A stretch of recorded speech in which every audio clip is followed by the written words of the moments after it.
Hi, my name is Patrick Reagan. This video will start with disassembly and reassembly of the desktop computer. This is the second of 4 videos for disassembly and reassembly of computers. The first video showed you how to disassemble and reassemble a mini computer. The desktop computers are a little bit more complicated and more expandable than mini computers. It's recommended that you watch the disassembly and reassembly of mini computers before this video. Before we assemble and disassemble the desktop computer, we'll identify the ports available on the computer. As mentioned in previous videos, the desktop computer is made to lay flat. Here we have a Dell Optiplex 7090. If you use your favorite browser, you can search for Dell Optiplex 7090 Service Guide, and you will quickly find the Optiplex 7090 Small Form Factor Service Manual. You can use the web pages to view the service manual or open a PDF file. After you verify that you got the right service guide, this page shows the main parts to the system. Scrolling down further, you'll see instructions in removing and installing components.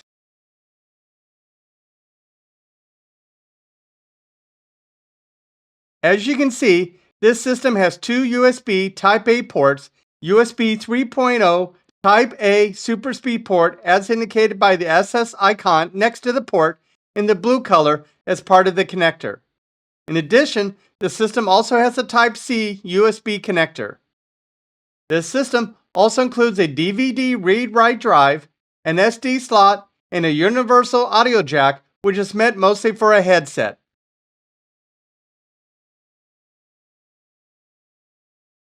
At the back of the computer, you will find 2 display ports that you can connect 2 monitors. You also have some legacy ports including a line-in out jack, a serial port, and a PS2 keyboard and mouse ports. It also includes 4 USB Type-A Super Speed connectors and 2 USB Type-A connectors. Lastly, it includes an RJ45 network connector.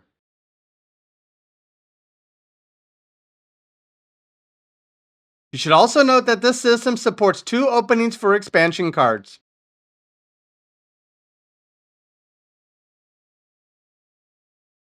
At the back of the computer, you'll find the serial number, which was next to the serial port.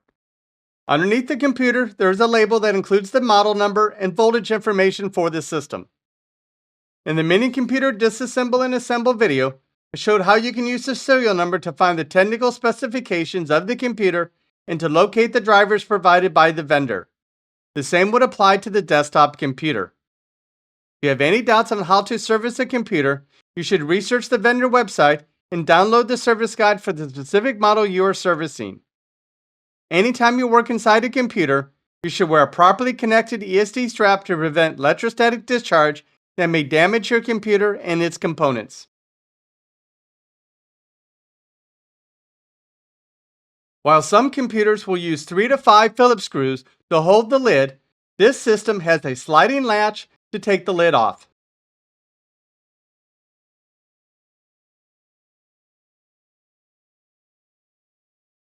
Many desktop and tower computers has a front panel that can be removed.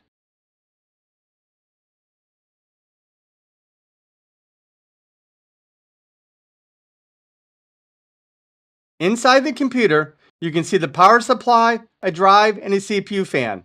You can also see 2 expansion slots.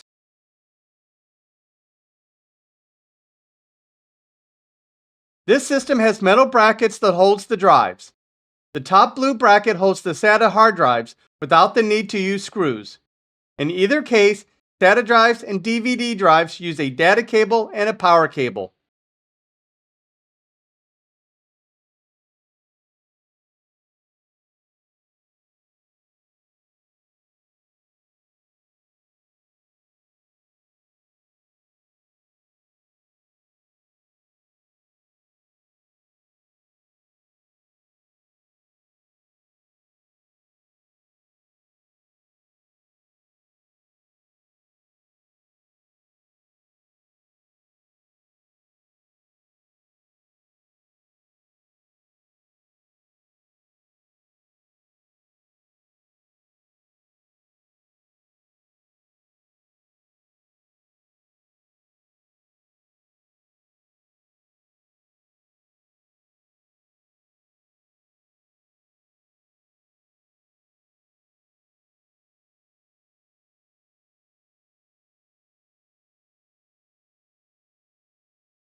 To install the drives, you just have to reverse the process.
This particular system supports SATA drives as well as an M.2 SSD drive.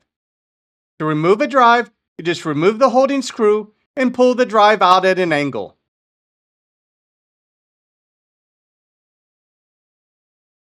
To install the drive, you just reverse the process.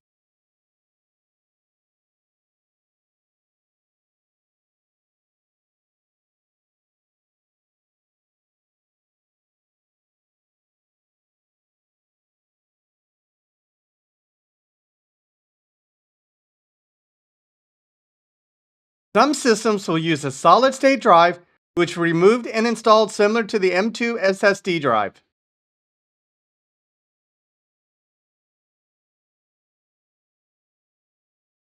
The CPU fan, which sits on top of the CPU heatsink, is held by 4 screws. Some CPU fans and heatsinks will be a single unit, while others will have 2 separate components.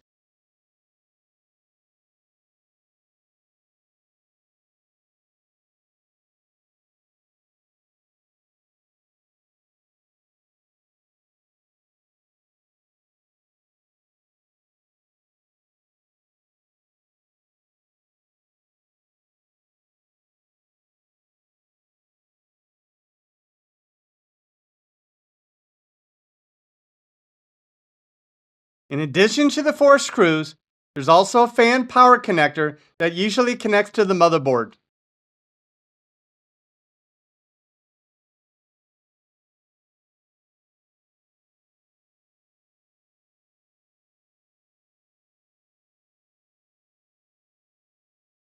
To remove the processor, you unlock and move the latch up, which releases the processor from its socket. The processor then just lifts out.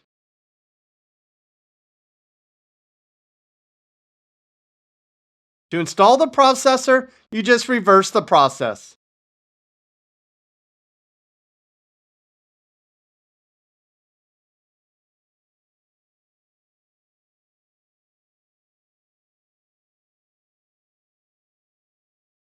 To provide a better thermal connection between the processor and the heatsink, the processor will have thermal paste.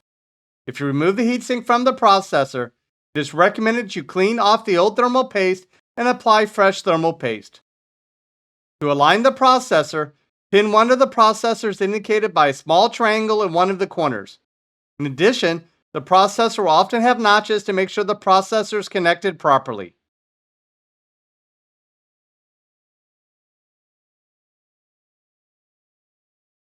On the left side, you'll see a clear picture of the CPU fan power connector.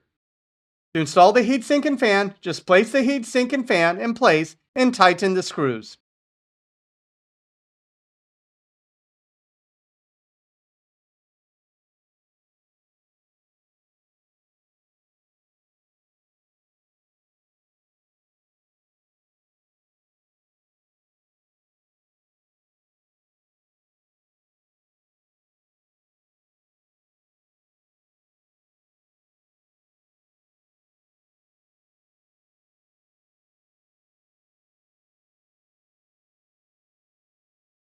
The RAM was originally hidden under the drives. Now that you removed the drives, you can easily see that the system has standard size DIMMs. To uninstall memory, you just pull the two tabs out and the memory will pop out.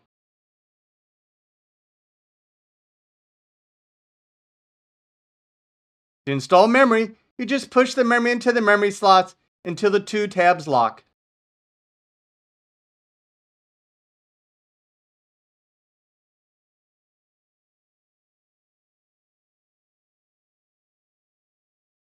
The motherboard is the component that takes the most effort to remove because you have to remove most of the other components to get to the motherboard. At this point, you have already removed the CPU heatsink and fan and the drives. You'll then need to locate the screws that hold the motherboard in place and remove them.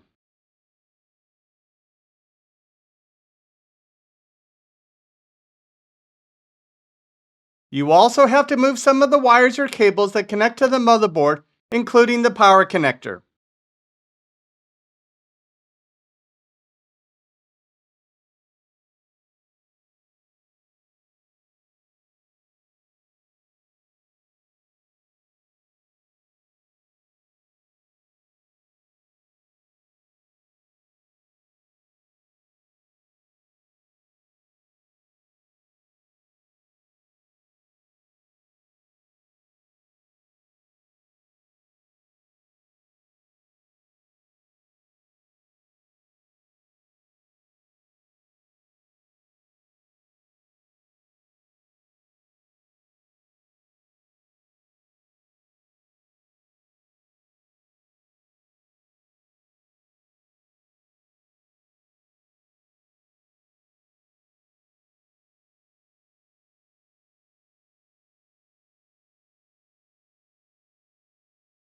Underneath, you'll find that the motherboard has metal traces and solder joints. You must make sure that when you install the motherboard, the metal traces and solder joints do not touch the metal case since they will cause electrical short on the motherboard, which causes the computer to fail and could permanently damage the motherboard. To avoid the metal traces and solder joints from touching the case will have raised screw holes. To install the motherboard, you will have to reverse the process. Of course, you'll start by placing the motherboard into the case, which will align with the ports, expansion card holes, and screw holes. The motherboard will have wires that connect to the on-off switch and will often have wires that lead to the various LED lights on the front panel.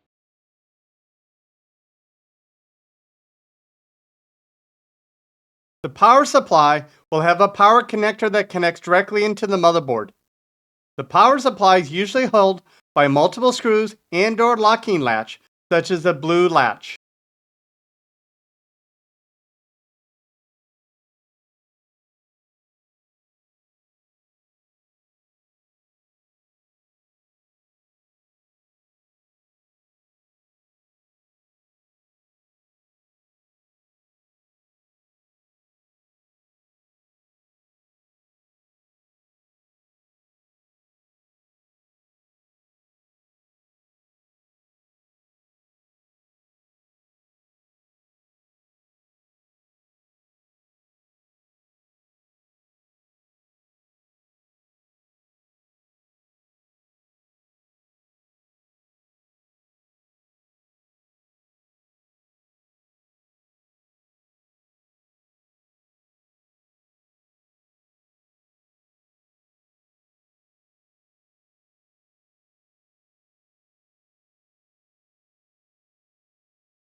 Today, the CMOS battery allows the system to keep track of date and time when the computer is off or not connected to the power.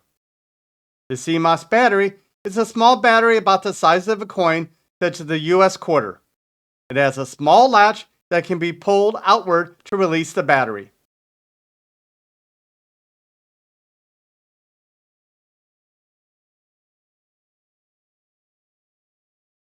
To install the battery, you just place the battery into the socket and press on it until it clicks into place. To install the front cover, you just snap it into place as shown in the video.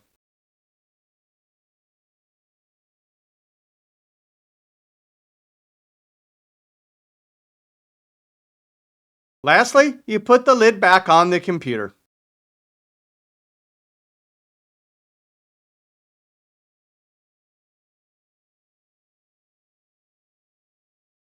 In summary, you should be able to look at the computer and identify the ports that the computer has and determine the manufacturer, model number, and serial number of the computer.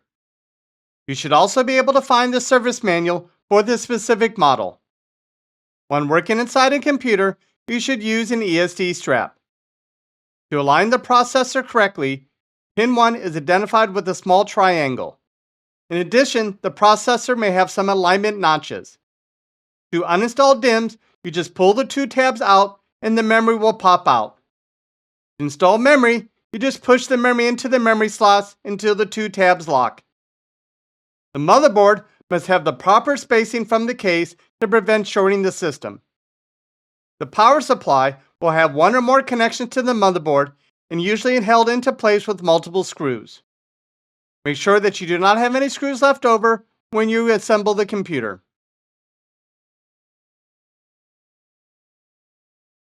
Thank you for watching this video. Look for further videos on disassembly and reassembly of the tower and laptop computers.